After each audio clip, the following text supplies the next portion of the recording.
Hello, everyone. I am so glad to be back, and I know that everybody, well, I don't know that everybody is out there doing all their shopping and everything.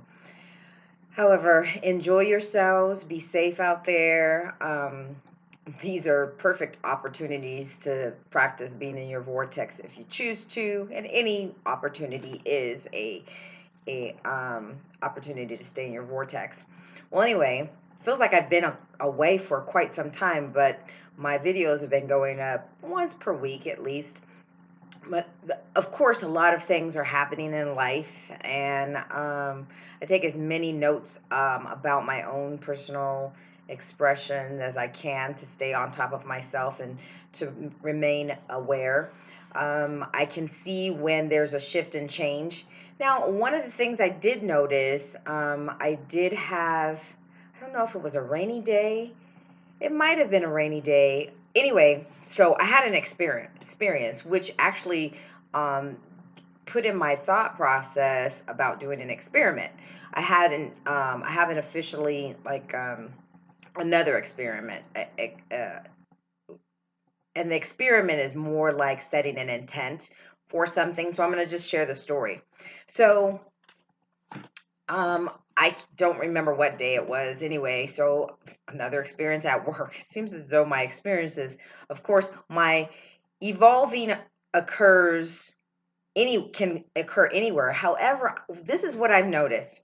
When I'm either at home or out shopping or interacting with people, I have wonderful experiences. I enjoy and laugh and play, enjoy the people that I connect with in my shopping experiences, or if my energetic field is not to say anything at all, just observe. That's what I do. So it's either or. Either you got me, my energetic vibrational expression is like I'm laughing and just enjoying the other person, or I'm quiet and observing. So it can change up. I just have to go by what I'm feeling. So anyway, well, this particular experience happened at work, and I believe that I didn't have my assistant wasn't at work. So one of the things is I was going to share that I ended up having a conversation with a gentleman over the phone, someone we work with on a consistent basis with a company. And anyway, it's been known that they tend to have temper tantrums. It's unfortunate, but even the owner of the company that I work for has interacted with them, and it's been years that they've had the same kind of behavior. Well, anyway, me getting on the phone with them. So I'm just going to share the story. So I ended up calling. There's an interaction between an email regarding their company wanting our company to go and take a look at a product that we're the only ones that could be able to supply or bring measurements to. And so I need to connect to the owner of the building that we need to have access to measure, the product that we sell. So anyway, that was supplied to me by that person's assistant. And so when they supplied that information to me, what are you going to do with it? You're going to call because to me, that's kind of like you've got a particular protocol. You have particular steps. It's like, we do this as a courtesy, to make sure that you're communicating.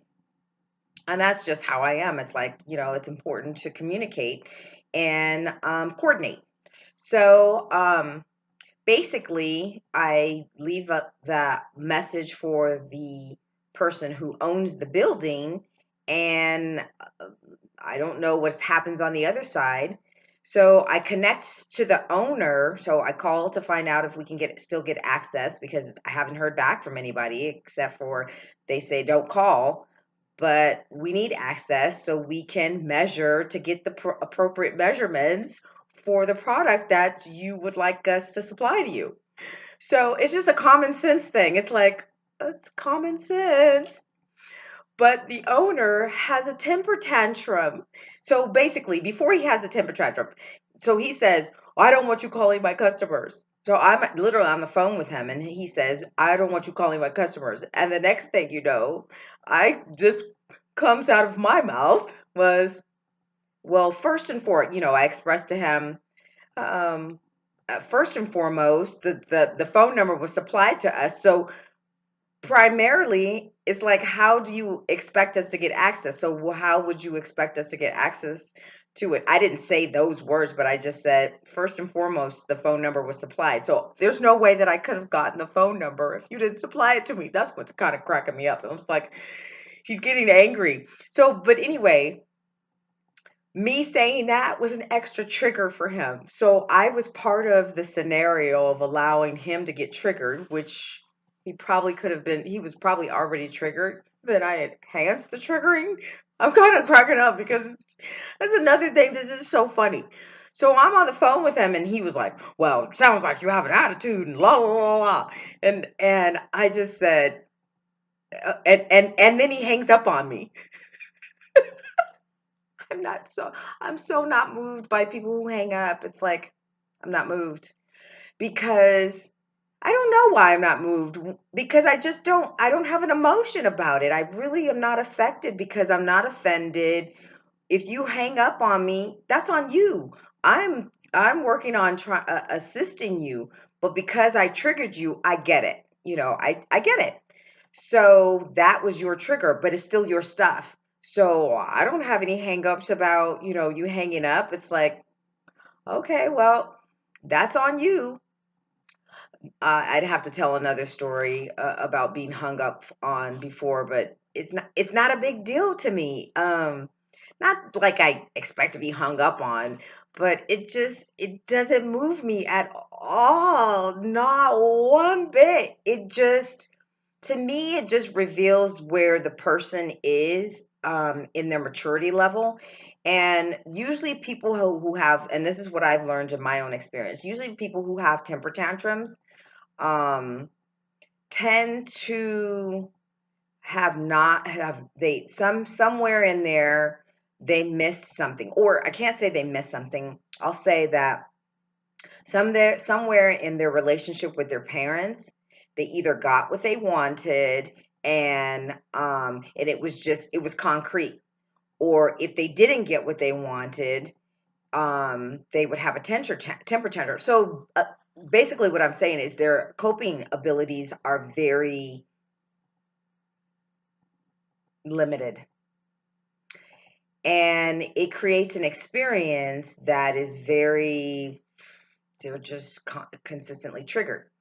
Now, in this time frame of where we're experiencing changes and that kind of stuff coming up for people, it's unfortunate, but it's good at the same time. Some people have chosen to take a harder road. And one of the reasons why I'm saying this is it's kind of like it's very beneficial for parents to assist children on the ability to cope with what they don't get.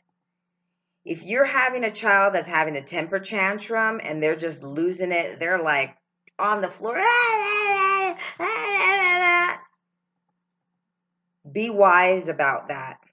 Because if they don't master having coping abilities for not having something that they get or not liking the reaction that some person gives to them, life has the ability of being difficult because you get those lessons at a younger age. Now, I'm not saying that, I know that I was used to getting stuff that I wanted, but my mother did a good job with me. My grandmother not so great. I was a brat. With my grandmother. It wasn't with my mom. And the reason why I'm honestly telling that is because I remember my behavior in comparison how I was with my mother, because my grandmother didn't give me a boundary space and didn't say no, you can't have that, and that's what I'm saying, no. So she didn't do that. So sometimes if you don't tell a child no, sometimes they will, you have the ability of creating a relationship where they think they can have whatever. And it's not, I'm not saying that children shouldn't have things. However, there is a boundary. You have to create a boundary, and this is very healthy. But anyway, I'm gonna go back to the scenario. So anyway, from what I got from the experience of this man is he didn't get that in his training. So he's been living a life of being triggered by something, um, somebody, a parent in his life either had, because the first thing that came out of his mouth is, well, you have an attitude. Okay, we have whatever's in your vortex is going to come out. Whatever you've placed inside of there. So this is what he's placed inside of there. It just so happens I was part of his scenario this time. Now, I take full responsibility for myself, for my own actions. And for my own actions, that's why I was saying it's an experiment, because I also had the ability to not trigger him. Now, not knowing that was a particular trigger, because I didn't know that was a particular trigger for him. I wasn't really expecting that. And I was just being truthful and honest. And I was saying, I couldn't have gotten that phone number if it wasn't given to me. So something happened in the communication lines. But neither here nor there. I take full responsibility for my own actions. So interestingly enough, as I process through this information, because like I said, I'm mastering myself. So as I master myself, I have chosen to set the intent to say, when someone says, something that could possibly be a trigger to them, or, I don't have to know that there's going to be a trigger to them. I just say, okay, like if you can see something getting ready to escalate, you just say, okay, and you just let it go. However, excuse me, there are certain situations where, of course, you're going to be honest and truthful about how you're interacting with people. You're just going to be honest and forthright. And some things definitely need to be said, even if you have no idea whether it's going to trigger somebody or not. You just don't know. But in order for it to not escalate, you can just say, okay, so that is part of the experiment that I'm planning on setting up, just to, so there's no escalation of anger or irritation. And that is to master myself, not to soften that person's trigger, because it's not about that. I'm not here to make stuff softer for someone, just like no one else is here to make it softer for me, because I might have certain kind of triggers, and I have had certain kind of triggers. And that's some other stories. I'll have to talk about my last assistant. Oh my gosh, she freaking triggered me like gangbusters before I got to this place right here. But anyway, but also the triggers that are triggering you are your triggers. They're triggering you for you. So those people in your life that do trigger you, they're your best teachers. It would seem like that would be like, what? Are you kidding me? They're my best teachers. Oh yeah, they're your best teachers. I'm going to tell this story because it's coming up to me. I remember that I was going to a church, and my mom was going to that church as well. And then I had this desire to go to some other kind of church just to visit, and I liked that church so much. Oh my God, I was like, this is the one. I need to come here. And so, but I liked the one that I was going to so much. I really, really liked it, and I enjoyed it, and I felt like I was being fed, as they say. And so I got into a conversation with my mother, and she was actually going to the church as well, but we weren't going to at the same time and together because we went at different times. And so, anyway, So I get into a conversation with my mother, and I'm sharing with my mother, oh, I really went to this church. I went to this church, and, I actually had gone to an early service, so I wouldn't miss the church that I already had. And then I went to the service that was happening for this other church after I went to my current church. And so I went there, and like I said, I just like loved it. I loved it. The second church that I went to, I'm just like, oh my God, I have to come back here. I'm like, I'm hooked. Oh my God, this is amazing. It's an amazing experience, and it was a prophetic church. Well, anyway, so I get in a conversation with my mother, and my mother says to me, well, don't go. And I was like, oh, no, I'm going. So sometimes some triggers are definitely what will push you forward, because your highest sovereign self knows exactly what you need on this plane of existence to move you forward to what is most beneficial for your life. So I know it's not a complete vortex story, but I thought it was really interesting because it's really, really important for people that are in your life sometimes, that that'll push you to that next level or push you to that next place. And it's like you're saying the opposite of something like, well, don't go to that new church, just keep going to this one. And it's like, no, I'm doing it. And so it was kind of like, it's like you get that kind of opposite psychology thing, but it's not purposely done. It's just so funny. But anyway, that's a whole nother story. And I think I'm pretty much, we're good. I will get back to more vortex talking. If anybody out there has a question or a comment or whatever, and maybe I can expand off of some things that are coming through as I move along my personal journey. If you have a personal journey that you're expressing or you're experiencing yourself, and you've decided to listen to Abraham Hicks videos, I encourage you. Now, I just watched a video recently, and it had to do with this is adding on to that. A portion of the conversation that was had with this person while they were getting interviewed. So it was Tiffany Haddish. And one of the things that she talked about, and I haven't read her book, but she actually was talking about her good thoughts, and how she's changed her thinking, like she changed her thinking. And I'll post that particular interview on there. And at the 13 probably like 13-minute to 18-minute, this might not work out for some people, and it might work for some people. She does cuss.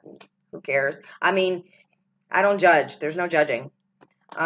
So yeah, she has some good information about, your thoughts. Literally, she talks about pretty much your thoughts are things. She's talking about creation. She's talking about the ability. She's not saying vortex, but this is exactly what she's talking about. And the reason why she's become so, I don't care for the word successful, but her vibration and frequency has increased and moved up. And she seems as though she's a very humble, straightforward, in your face, honest, truthful person. So in that expression, it's like, but she's done certain things to work on herself to get to where she's at. She's taken the time to work on herself. So anyway, I'll post that particular video over there if anybody wants to ever watch that. But like I said, it's the 13-minute to 18-minute time frame, and then she kind of touches on it again. Like, her life is transformed because of her changing her thinking about herself. So the more you love yourself, the more you talk to yourself in a very much more kinder way, and you put more good things into your vortex and you connect into that space, the more goodness is going to come into your life. I just know it because it's happening for me, and I have wonderful, beautiful, kind, loving family and friends around me, and it's because I'm doing my own work on myself and I'm mastering myself, and I'm so utterly grateful. And I'm grateful for you, whoever watches, and I'm grateful for who doesn't watch. I'm just grateful and I'm appreciative of where I'm at and where I'm going and what I'm doing. And as the grace and ease and peace and prosperity transforms my life, because I have the ability to speak it into existence with perfect love for myself and all of creation, and even you. I love you and I'm grateful for your life.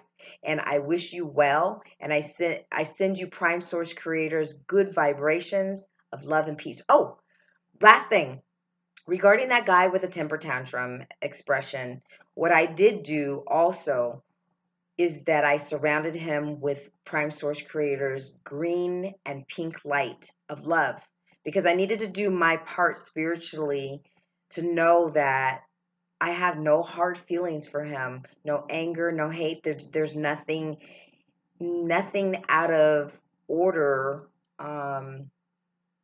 nothing of unwell wishes for his life, because he's me, I'm him. We're all created from the same place and in love. So anyway, I wish you the best, and I send you love. Send you Prime Source creators love. Mwah. Everybody take care. You stay well and stay in your vortex. Woo! Be good to you.